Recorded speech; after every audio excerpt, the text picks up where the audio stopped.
Aquella mañana, como cada día en Málaga, llegué antes de que el cielo dejara de ser una franja violeta sobre la avenida.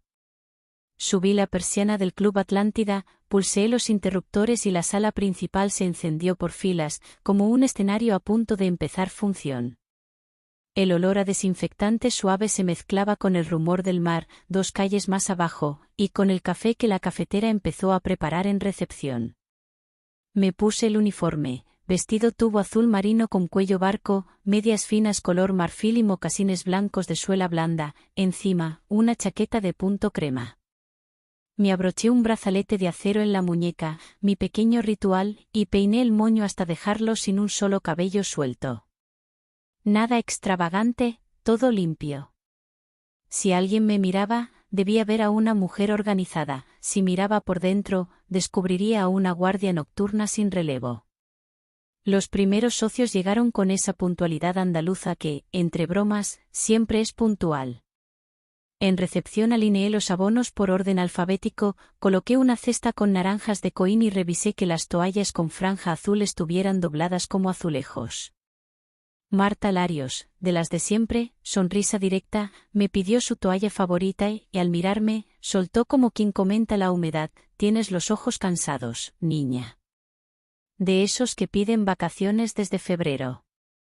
No hubo ironía ni compasión, solo la precisión de una verdad que yo esquivaba. Sonreí, le di la toalla, estampé un acceso en verde, y seguí con los papeles: 2 abonos nuevos, facturas de suplementación, el albarán de la lavandería de Alaurín. Saludé al entrenador que cruzó hacia la cinta: siempre tarde, siempre con excusas. La frase volvía a mí como un dedo en el hombro: ¿y tú, cuándo descansas de verdad? A mediodía salí al patio de servicio, ese pasillo entre contadores que huele a lejía y aire salado. Llamé a Ramiro, mi marido, que llevaba días de ruta con la furgoneta entre Sevilla y Murcia. «¿Cómo estás?», preguntó. «Normal», respondí, con el automatismo de quien ya no evalúa su estado. La llamada se cortó por cobertura. Volví a la sala y me vi en el espejo: postura recta, labios con brillo discreto, ojeras cubiertas con un corrector que hacía lo que podía. Las medias, otro de mis pequeños caprichos, dibujaban una textura suave, casi un secreto. Proyectaba seguridad, mis ojos contaban otra cosa. Terminado el turno, escribí en el chat familiar: «Para la cena, pasta o tortilla». Diego, mi hijo, 20 años, dejó un me gusta. Ramiro ni leyó. En casa encendí la radio para que el silencio no se oyera. Cociné pasta con aceite y ajo, corté tomate y pepino para la ensalada, rallé queso curado. Diego entró con mochila y prisa: «Mañana examen, mamá, pásame el queso». En su sonrisa había más calor que en todas las conversaciones recientes con su padre. Colgué toallas en el balcón. Desde las terrazas, una vecina regaba geranios, alguien hablaba del tiempo para el fin de semana. Todo giraba solo, perfecto, y yo era una pieza que funcionaba en automático. Abrí notas en el móvil: ¿qué tendría que pasar para que no respondiera? Normal. Guardé. Apagué la luz. Me quedé un minuto con los ojos abiertos, como si escuchara mi propia respiración en una sala vacía. El sábado, Ramiro llegó para el fin de semana con su repertorio conocido: beso en la mejilla, comentario sobre un atasco en la A92, estoy molido. Yo había ido al mercado de Huelin y compré doradas con ojos de cristal claro, patatas nuevas, pan de corteza que crujía como una promesa, un tinto de La Mancha, para brindar. Coloqué mantel de lino, doblé servilletas, alineé copas. Ensayé temas: vacaciones, reformas, historias del club. Él comió deprisa, apartando espinas al borde del plato, y a ratos miraba el móvil. «¿Cómo te fue en la ruta?» «Bien». «¿Algún contratiempo?» «Nada especial. Luego te cuento». Cada intento mío parecía chocar con una pared acolchada. No dolía, pero no avanzaba. Después puso el canal de deportes y se durmió en el sofá. Yo le dejé un plato de fruta, sin estrenar, y salí al balcón para que la respiración acompasada no me pesara. El atardecer derramaba un color de melocotón sobre la calle. Las familias cenaban en terrazas, a lo lejos, un niño reía. Me sentí visitante en mi propia casa. Por la noche, tapas sencillas, boquerones, jamón, aceitunas. Abrí el vino. Está bueno, dijo Ramiro, y calló. ¿Y el verano? Ya veremos. Mencionó que quizá le cambiarían la ruta en junio. Ninguna señal de querer estar más tiempo con nosotros. Nos acostamos y se durmió al punto. Yo miré las sombras de la persiana moverse por la pared. No había discusiones, ni gritos. La indiferencia es un agua tibia que adormece y, cuando despiertas, te ha arrugado la piel por dentro. Unos días después, Diego entró al club con su amigo de siempre. Traían zapatillas nuevas y esa risa que no pide permiso. Con ellos venía otro chico que no había visto, se presentó como Mateo. Tenía una naturalidad extraña en un lugar desconocido, cazadora clara, pelo castaño que parecía desordenado con precisión, una colonia con nota cítrica muy tenue. Me tendió la mano por encima del mostrador, tenía las palmas cálidas, con una aspereza fina, como quien ha lijado madera.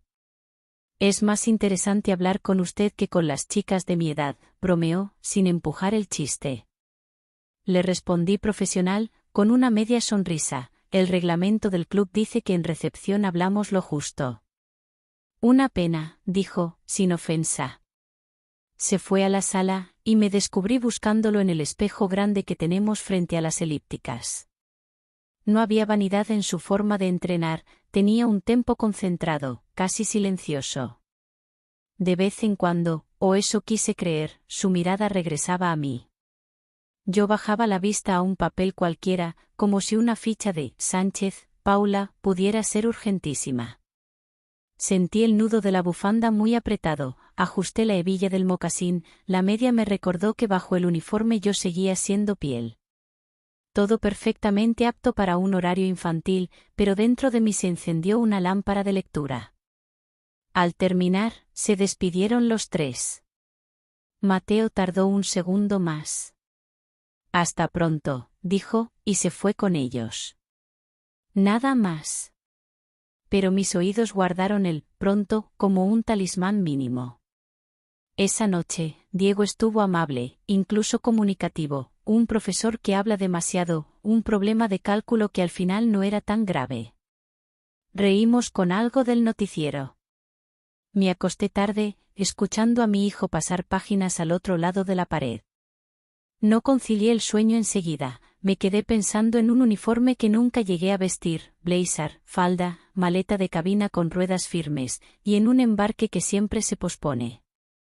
La semana siguiente, cuando el club se vaciaba, Mateo se quedó cerca del mostrador guardando sus cosas con una lentitud que era exactamente la opuesta a la prisa de los demás. Yo fingí una guerra a muerte con el archivador de incidencias. ¿Qué tal la nueva máquina de remo? Preguntó. Me hace sentir que voy contracorriente, respondí, y me oí reír sin esfuerzo. Le conté, no sé por qué, mi viejo sueño, trabajar en una aerolínea, viajar de ciudad en ciudad con tacones que suenan sobre pasillos brillantes, una versión de mi compañuelo al cuello y agenda apretada. Él escuchó sin urgencias. No parece que hayas perdido un sueño, dijo. Parece que nadie te dio la oportunidad de intentarlo. La frase cayó dentro como una moneda que encuentra agua. Alcé la vista, no vi atrevimiento, vi claridad. Entonces apareció Diego en la puerta. Nos encontró demasiado cerca para ser del todo formales. El aire cambió de densidad. Su expresión fue una línea tensa. No dijo nada. Se fue al vestuario. Me voy, susurró Mateo, como quien entiende la escena sin pedir guión. Hasta mañana, atiné. Aquella noche, Diego se mostró distante, correcto y distante, dos palabras que, juntas, hacen daño. Yo intenté una broma, cayó al suelo como un vaso de plástico. Me dormí tarde y desperté temprano, con el cuerpo en modo alerta. Llovía cuando cerré el club. Las baldosas parecían espejos torcidos, la ciudad se abría en charcos que duplicaban farolas. Mi paraguas, traidor, no cerraba bien, y calculé si merecía la pena correr hasta la parada. Una moto se detuvo junto a la puerta. Reconocí la cazadora Clara antes que el casco. Mateo. Te vas a empapar. Te acerco, dijo, sin tono de héroe. Mi corazón dio un paso al frente. La memoria me recitó el manual de prudencias internas. No, gracias, ya viene el bus, está bien, cualquier cosa. Asentí una vez, breve. No era valentía, era cansancio de decir siempre no a algo que no sabía nombrar. Me tendió un casco. Al ponérmelo, la goma fría rozó mi mejilla y la hebilla me dejó un semicírculo pálido en la barbilla. Subí con cuidado.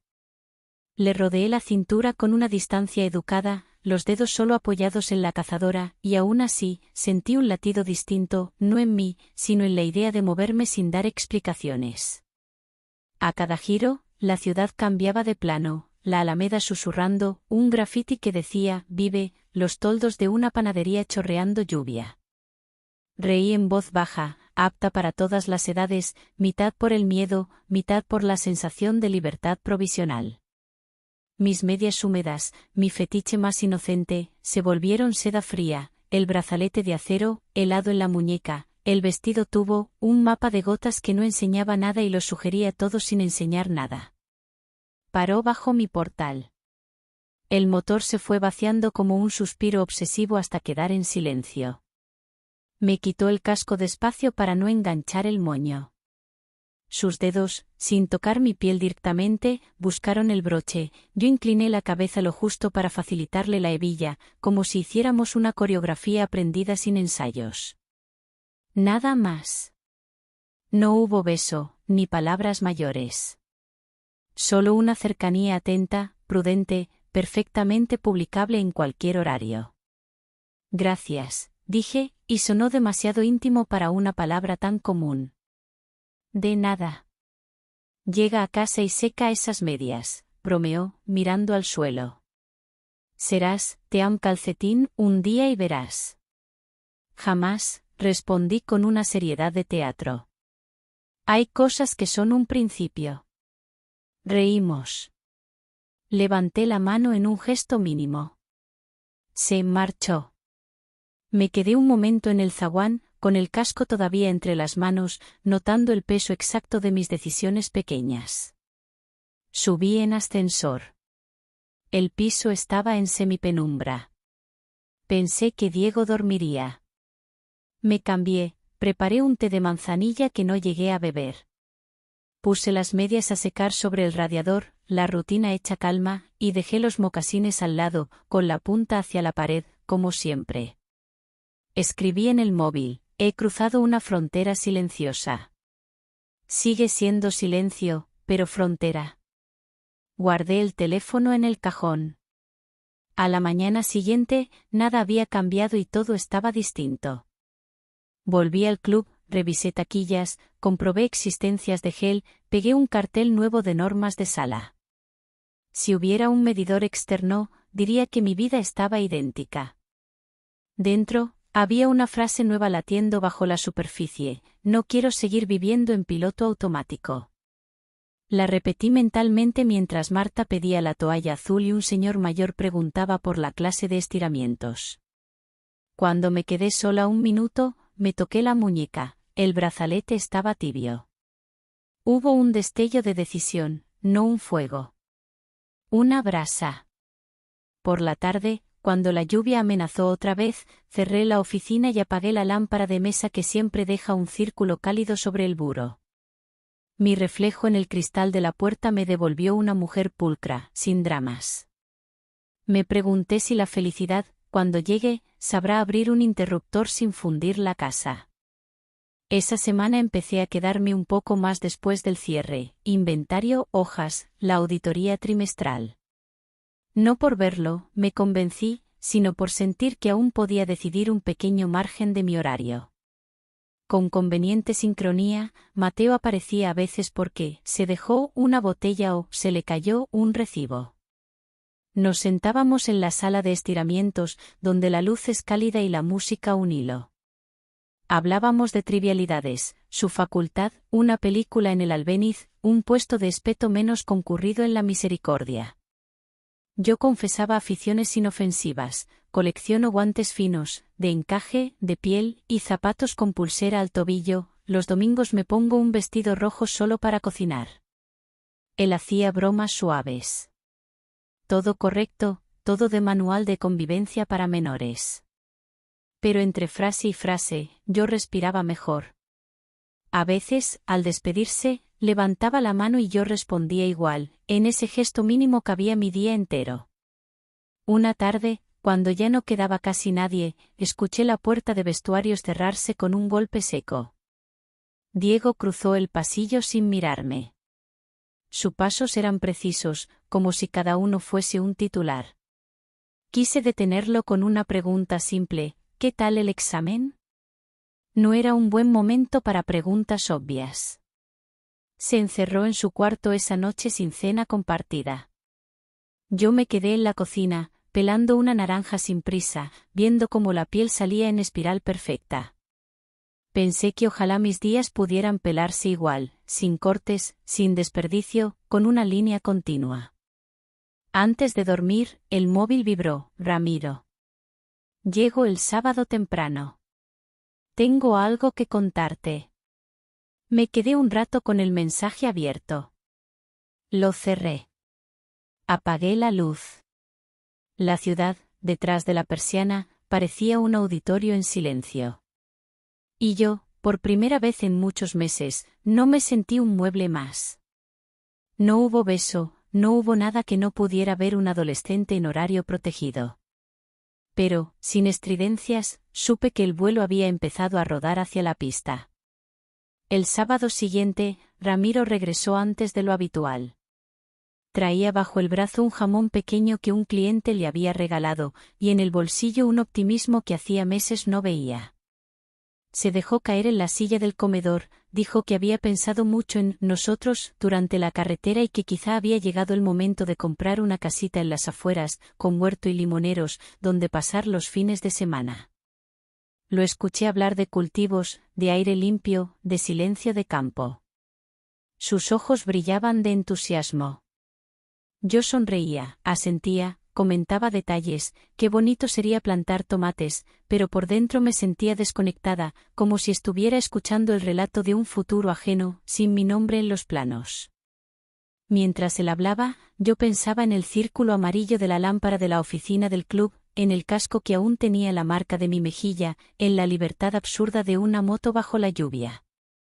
Me odiaba un poco por ello, porque Ramiro no estaba siendo cruel ni indiferente aquella tarde, al contrario, parecía más cercano que en mucho tiempo. Pero era tarde para que sus palabras despertaran lo que ya estaba dormido. Diego, por su parte, se mostraba cada día más distante. Sus frases eran cortas, funcionales, y apenas se sentaba conmigo a cenar. A veces se llevaba el plato a su habitación, cerraba la puerta y yo me quedaba en la cocina escuchando cómo pasaba páginas de sus manuales. Ese silencio pesaba más que cualquier reproche. Yo intentaba provocar diálogos sencillos. ¿Qué tal el examen? ¿Necesitas ayuda? ¿Vas a quedar con tus amigos? Respuestas breves, sin mirar mucho a la cara. Había una frialdad nueva, casi mineral. Y yo sabía que el origen estaba en mí. Cada vez que lo veía pasar por el pasillo, mi cuerpo se encogía un poco, como si temiera la condena en sus ojos. El hogar se había convertido en un espacio de murmullos contenidos y pasos que evitaban chocar. Nunca había sentido tanta distancia en tan pocos metros cuadrados. Una tarde lluviosa, Mateo apareció de nuevo en el club. La mayoría de los socios ya se habían ido. Yo estaba cerrando el registro de asistencia, recogiendo papeles y guardando llaves en el cajón. Él entró con una excusa banal: había olvidado una botella en su taquilla. Se apoyó en el mostrador con esa calma que parecía ensayada, pero no impostada. Charlamos sobre nada, la música que sonaba en el gimnasio, una nueva cafetería cerca de la playa, los horarios de la universidad. Todo trivial y, sin embargo, todo cargado de una tensión sorda que yo no podía disimular. Me contó un recuerdo de infancia en Granada, cuando su abuelo le enseñó a hacer nudos marineros con un cordel. Yo respondí hablando de mi padre y de cómo me enseñó a doblar manteles para que quedaran sin arrugas. Nuestras voces llenaban la recepción vacía, pero lo que realmente flotaba era el silencio de lo no dicho. Ni él se atrevía a dar un paso, ni yo me permitía cruzar una línea. Cuando Diego apareció de repente, mi corazón se detuvo. Lo vi clavado en el marco de la puerta. No había nada explícito en la escena, yo detrás del mostrador, Mateo al otro lado, ambos hablando de cosas inocentes. Pero su mirada interpretó otra historia. No dijo nada. Bastó el gesto seco con el que dejó caer su mochila al suelo antes de irse al vestuario. Mateo entendió de inmediato y me despidió con un «hasta luego» en voz baja. Cuando se fue, el eco de la puerta sonó como un reproche. Esa noche, Diego evitó cruzar siquiera la mirada conmigo. Y yo, en la cocina, cortaba pan sin hambre, convencida de que la grieta entre nosotros se ensanchaba cada minuto. Los días siguientes transcurrieron como si viviera en dos mundos. En casa, silencio y frialdad. En el club, responsabilidad, sonrisas de recepción, todo en orden. Y bajo todo eso, un rumor interno, la espera de volver a cruzarme con Mateo, aunque fuera con pretextos absurdos. Yo misma me sorprendía buscando excusas para quedarme más tiempo, revisar inventario, contar toallas, comprobar cerraduras.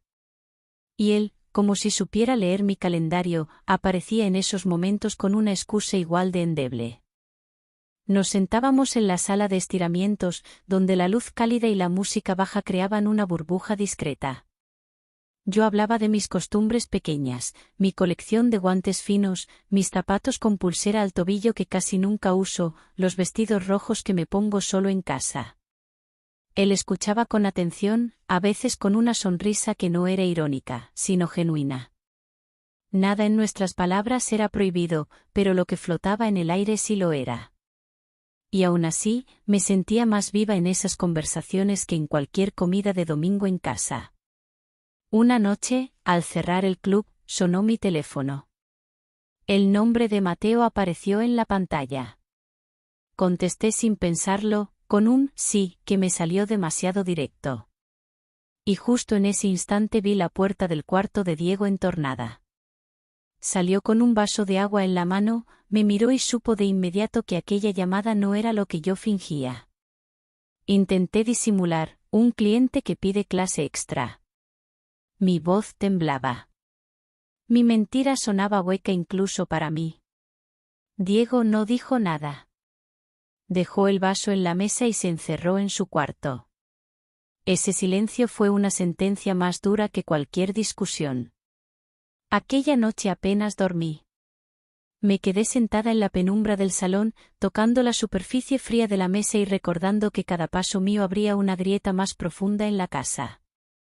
Al amanecer, mientras la cafetera llenaba el aire de un aroma fuerte, escribí una frase en el móvil: ¿hasta dónde puedo sostener este doble silencio?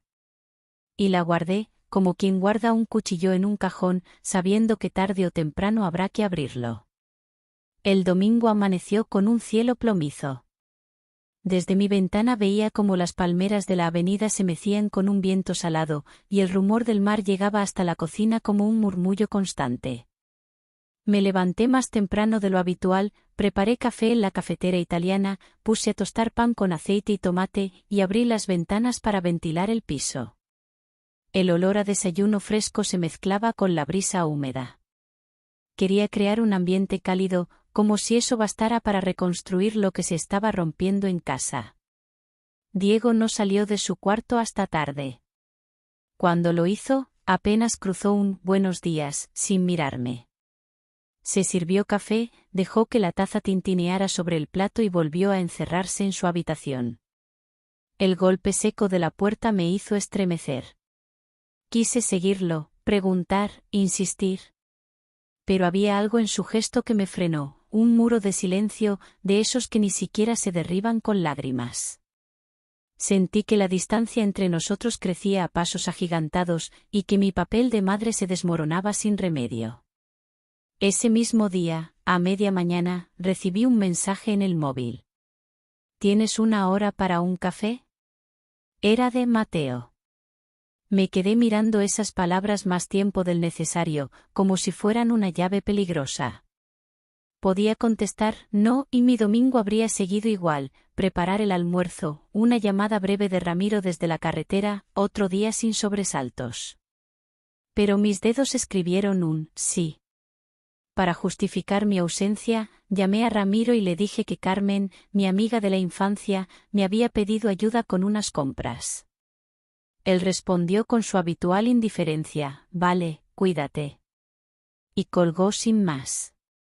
Esa falta de preguntas, que en otro tiempo me habría dolido, me dio ahora una sensación casi infantil de libertad. Guardé el móvil en el bolso y salí hacia el paseo marítimo. El café elegido por Mateo estaba frente al mar. Grandes ventanales dejaban ver las olas rompiendo en la orilla, suaves, como un telón de fondo. Dentro, pocas mesas ocupadas, una pareja de turistas, una anciana con un libro grueso, dos adolescentes distraídos en sus móviles. Mateo ya me esperaba. Al verme, se levantó y me apartó la silla con un gesto natural, como si fuera lo más normal del mundo. Sentí algo extraño, hacía años que nadie me trataba con tanta atención. Pedimos café con leche y un trozo de tarta de almendra para compartir. La conversación fue ligera y fluida, me habló de sus estudios, de sus planes futuros, de la impuntualidad de sus amigos. Yo le conté anécdotas del club, incluso esas pequeñas historias que nunca mencionaba en casa porque sabía que a Ramiro no le interesarían y que Diego me escucharía de mala gana. Reí con tanta sinceridad que me sorprendí a mí misma. En un momento, su mano rozó la mía al mover la taza. Al principio pensé que era un accidente, pero después lo repitió con intención. Yo no la retiré. No había nada explícito, nada indebido, pero esa calidez era más intensa que todos los abrazos rutinarios de los últimos años. Al salir, caminamos por el paseo marítimo. El aire fresco olía a sal y a lluvia reciente. La arena estaba húmeda, llena de charcos que reflejaban las nubes. Hablábamos de películas, de libros, de rincones escondidos de Málaga, pero debajo de esas palabras triviales se percibía otra corriente, más fuerte. Yo sabía que estaba cruzando una frontera invisible, no física, sino emocional. El viento jugaba con mi vestido tubo azul, levantándolo apenas hasta la rodilla. Lo sujeté con la mano, riendo por la torpeza del momento. Mis medias finas brillaban bajo el sol y mis mocasines blancos se manchaban de arena. Gestos simples, cotidianos, que me devolvían una feminidad olvidada. Cada paso al lado de Mateo era un recordatorio de que aún podía sentirme viva, aunque estuviera prohibido. Él se inclinó un poco y dijo en voz baja, hace mucho que no encuentro a alguien con quien hablar así. Sonreí, incapaz de responder con palabras. En esa sonrisa estaba todo lo que no me atrevía a decir. Cuando regresé a casa, llevaba la excusa preparada, Carmen necesitaba ayuda con unas compras. Diego estaba en su cuarto, encerrado como siempre. No preguntó nada. Ese silencio me dolió más que un interrogatorio. Me refugié en la cocina, pelando patatas con una lentitud exagerada, como si el cuchillo pudiera retener el tiempo. Cada gesto era un intento desesperado de sostener la normalidad, aunque sabía que todo se estaba resquebrajando. Los días siguientes fueron un vaivén. En el club, rutina y sonrisas de recepción. En casa, un silencio pesado como plomo. Y bajo todo eso, un rumor secreto, la espera de volver a encontrarme con Mateo, aunque fuera con pretextos absurdos. Yo misma inventaba excusas para quedarme más tiempo en el club, revisar inventario, contar toallas, comprobar cerraduras. y él aparecía, casi siempre, con la excusa de haber olvidado algo. Nos sentábamos en la sala de estiramientos, donde la luz cálida y la música suave creaban un refugio. Yo le contaba costumbres pequeñas, que coleccionaba guantes finos, que me gustaban los zapatos con pulsera al tobillo, que a veces me vestía de rojo solo para cocinar. Él me escuchaba con atención, sin ironía.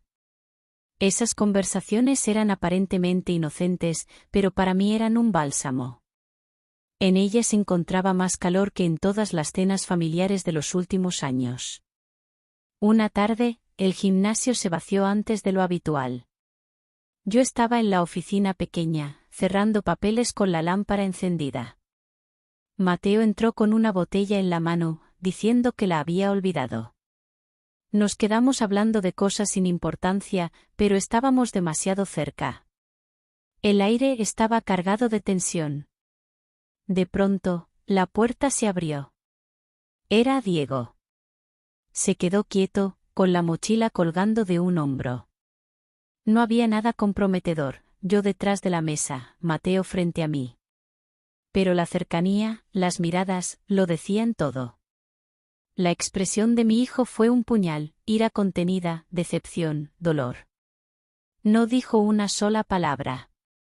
Se dio la vuelta con brusquedad y salió, cerrando la puerta de golpe. El sonido resonó como un trueno en la pequeña oficina. Me quedé paralizada, con el corazón latiendo desbocado. Mateo bajó la mirada, entendió, y se despidió en voz baja, hasta luego. Salió por otra puerta, dejándome sola en un silencio insoportable. Esa noche, al llegar a casa, descubrí que el cuarto de Diego estaba vacío. Parte de sus cosas habían desaparecido, su chaqueta favorita, los libros de cálculo, el portátil. Había decidido irse sin decirme nada. Me derrumbé en el sofá, tocando los objetos que aún quedaban, una taza con marcas de café, sus zapatillas en la entrada, un cuaderno abierto sobre la mesa. Todo olía a él, pero ya no estaba. Comprendí que había cruzado un límite más grave que cualquier error, había perdido la confianza de mi hijo. Y esa herida no tendría cura fácil. Poco después, Ramiro regresó de viaje. Llegó animado, hablando de futuros planes, de pasar más tiempo juntos, incluso de comprar la casa de campo que tanto mencionaba. Lo escuchaba con una sonrisa forzada, mientras por dentro sentía que cada palabra me alejaba más de él. En la mesa, tomó mi mano con ternura. Yo la retiré fingiendo que necesitaba el tenedor. Sus ojos estaban llenos de ilusión. Los míos, de máscaras. Lo miré y me pareció un hombre casi extraño. Comprendí que estábamos interpretando una obra en la que él hacía de marido atento y yo de esposa dedicada, pero detrás del telón se representaba otra historia. Esa noche, cuando se durmió a mi lado, yo permanecí despierta, mirando el techo en silencio.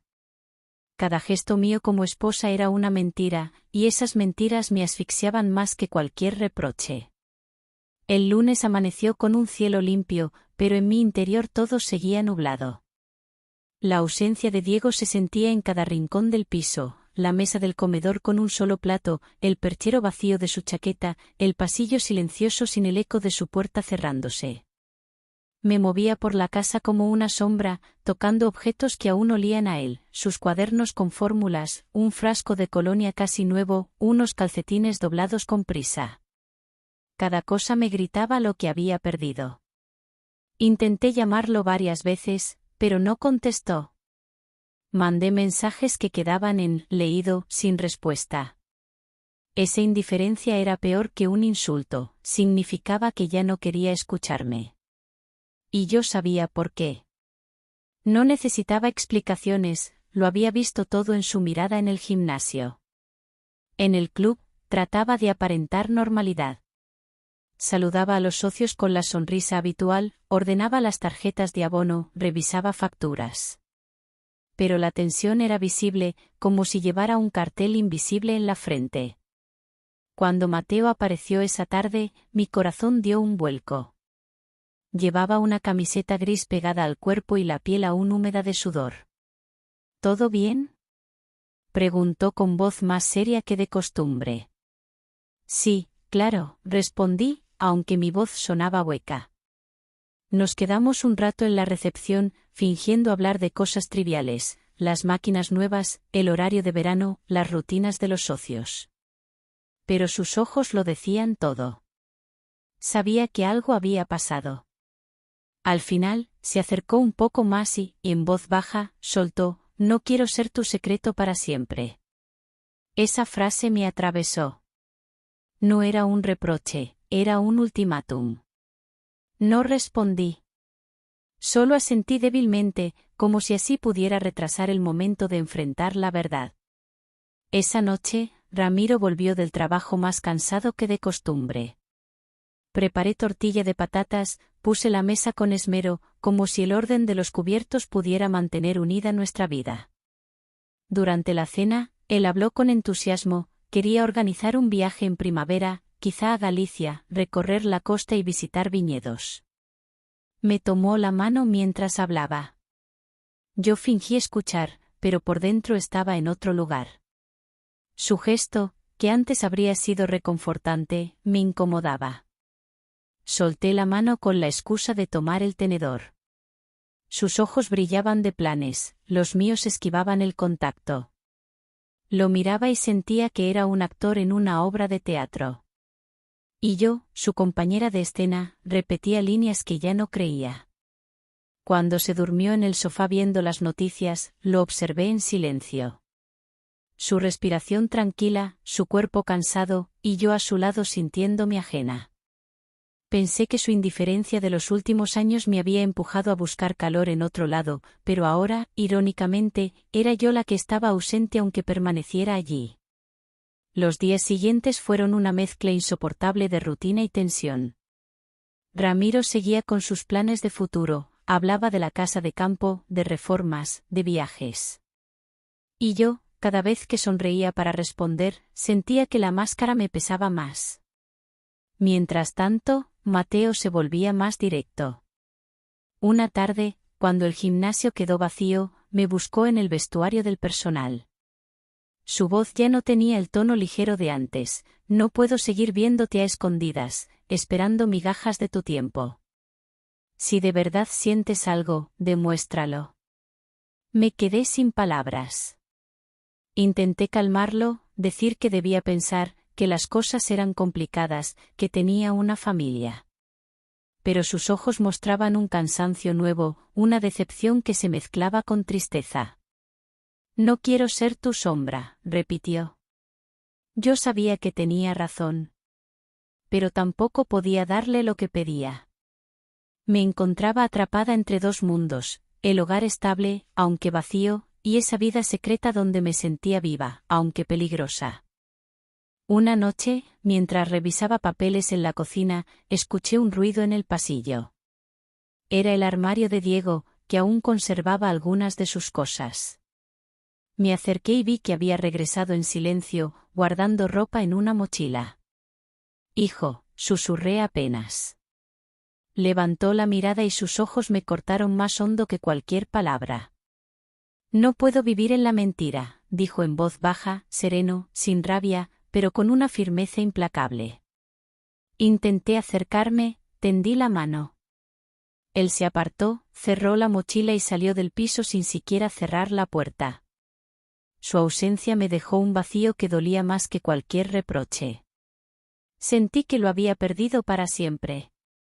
Unos días después, la verdad empezó a filtrarse también en mi matrimonio. Una tarde, mientras yo cocinaba, Ramiro tomó mi teléfono sin que me diera cuenta. En la pantalla brillaba un mensaje de Mateo: «No aguanto más, dime la verdad». Ramiro lo leyó en silencio. No me gritó, no me pidió explicaciones. Simplemente dejó las llaves del piso sobre la mesa y se marchó, cerrando la puerta con un golpe seco. Ni una palabra. Ese silencio pesaba como una sentencia. Me quedé sola en la cocina, con el cuchillo en la mano y las patatas a medio pelar. El reloj marcaba los minutos, el piso parecía más grande y vacío que nunca. Toqué las llaves sobre la mesa y comprendí que incluso un grito habría sido más soportable que esa ausencia. Esa noche, sentada en la oscuridad del salón, miré la pantalla negra del televisor. Recordaba los ojos de mi hijo, la calma helada de mi marido, y las palabras de Mateo resonando como un eco: no quiero ser tu sombra. Por primera vez, entendí que todas mis máscaras se habían caído. Ya no quedaba ni familia, ni confianza, ni rutina. Solo un silencio insoportable y un futuro incierto. Y mientras escuchaba el viento golpear las ventanas, supe que aún faltaba lo peor. La casa quedó en silencio absoluto tras la partida de Ramiro. Sobre la mesa del comedor seguían las llaves que había dejado, frías, inmóviles, como si fueran un sello de sentencia. Las miraba una y otra vez, sin atreverme a tocarlas.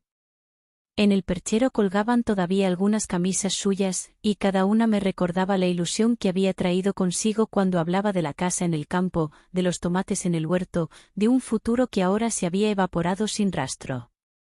El eco de los pasos de Diego también había desaparecido.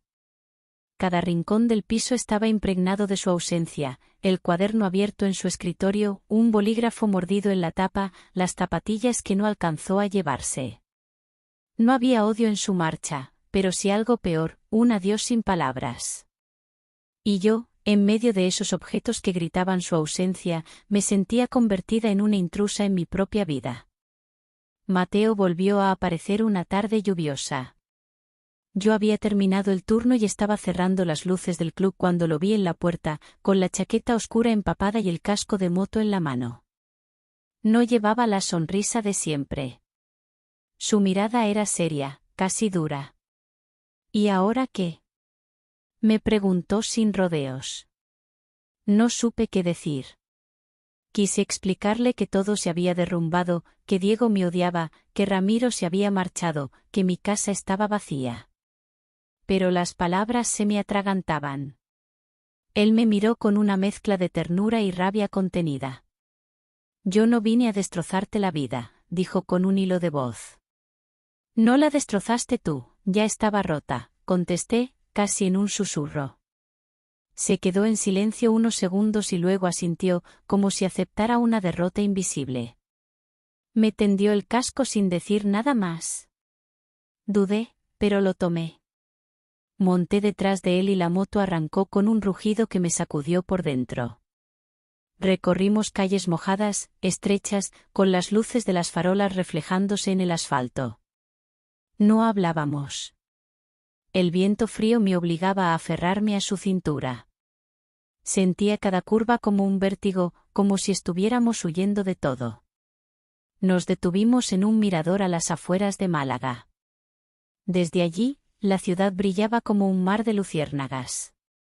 El aire olía a tierra húmeda y a mar lejano.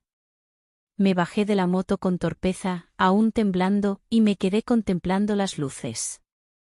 Aquí solía venir con mi abuelo, dijo Mateo, mirando hacia el horizonte. Me decía que, desde arriba, todo parece más pequeño, incluso los problemas. Yo lo escuchaba con el corazón encogido. Sentía que aquella frase era un consuelo, pero también una despedida.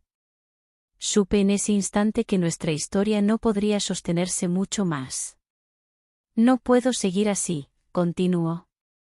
Te quiero, pero no puedo ser el sustituto de una vida que no quieres soltar. Las lágrimas me ardieron en los ojos, pero me negué a llorar. No delante de él. No me pidas que elija ahora, respondí. No puedo. Mateo respiró hondo, se pasó una mano por el pelo mojado y, sin mirarme, encendió un cigarrillo.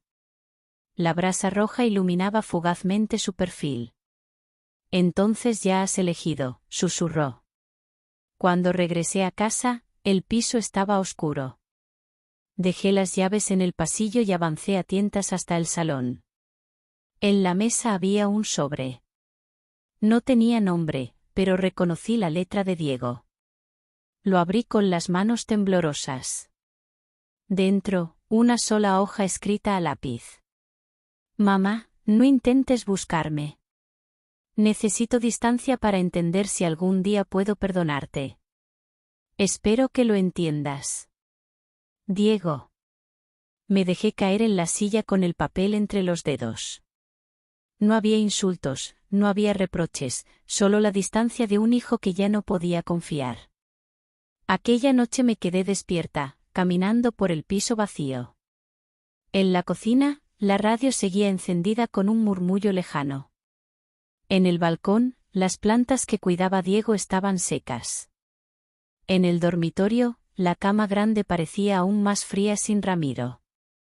Encendí el portátil para distraerme y, sin saber por qué, abrí el correo electrónico.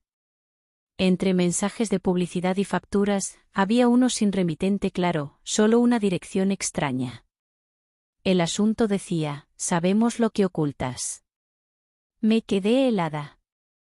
Abrí el mensaje y dentro solo había una frase: esto es solo el principio. El corazón me golpeaba en el pecho.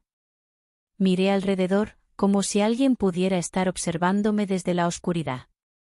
Comprendí que mis secretos ya no eran solo míos, que alguien más los conocía. Y esa certeza era aún más aterradora que la soledad. Me tumbé en la cama sin poder cerrar los ojos. En la penumbra, con el sonido lejano de un trueno, supe que lo que había vivido hasta ahora era apenas un prólogo. Lo peor estaba por llegar.